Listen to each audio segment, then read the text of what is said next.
Mesdames et messieurs, bonjour, soyez les bienvenus à votre rendez-vous de l'actualité. À présent, les titres. La campagne sucrière 2021-2022 a été lancée par le ministre de l'Agriculture et du Développement rural, Kwasi Adjoumani, à Ferkessédougou. Le pays qui vise à l'autosuffisance en sucre d'ici 2023 veut investir davantage dans le secteur pour améliorer la production. Environnement. Lors de la COP 21 à Paris, à l'image des pays participants qui ont accepté de réviser leurs contributions déterminées au niveau national, la Côte d'Ivoire tient à respecter son engagement, celui de réduire son émission de gaz à effet de serre à 30% d'ici 2030 selon le ministre. Intercoton a célébré ses 20 ans d'existence le samedi 23 octobre 2021 à Ozigny. La fêtière de la filière coton, préoccupée par la quête de la qualité du produit, veut s'inscrire dans une nouvelle dynamique en motorisant toutes les étapes de la production.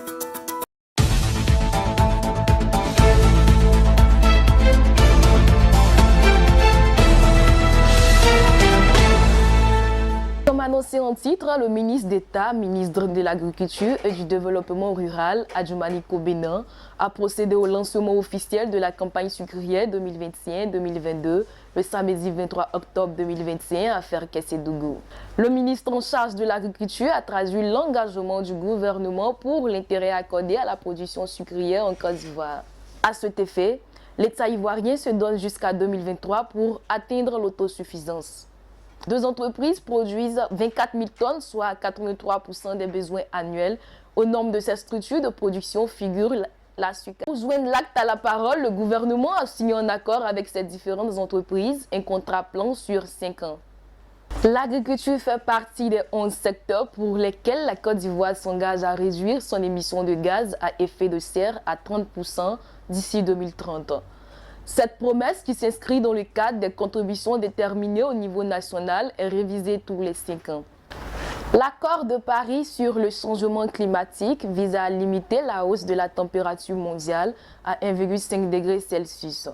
Et le processus de révision des CDN a bénéficié de l'appui de 9 partenaires, dont le PNUD et l'Union européenne.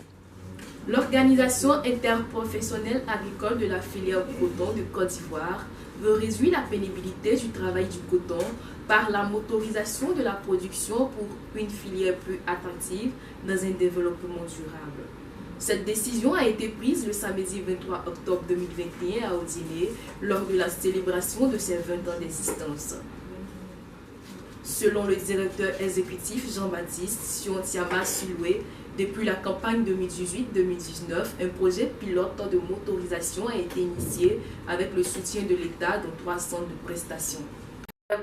2 services agricoles, tous équipés de tracteurs pour le labour et de drones agricoles de traitement phytosanitaire.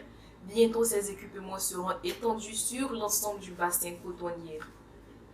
À quelques jours de l'ouverture de la grande messe consacrée au climat dénommée COP 21, une enquête initiée par l'ONG Breakfree from Plastic a révélé que la marque de boisson soda Coca-Cola est le plus gros pollueur plastique au monde.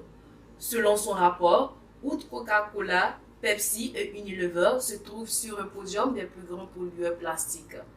Les bouteilles de soda, les pots de yaourt et autres déchets en plastique échoués sur des plages en forêt ou dans la mangrove constituent des preuves collectées dans une quarantaine de pays.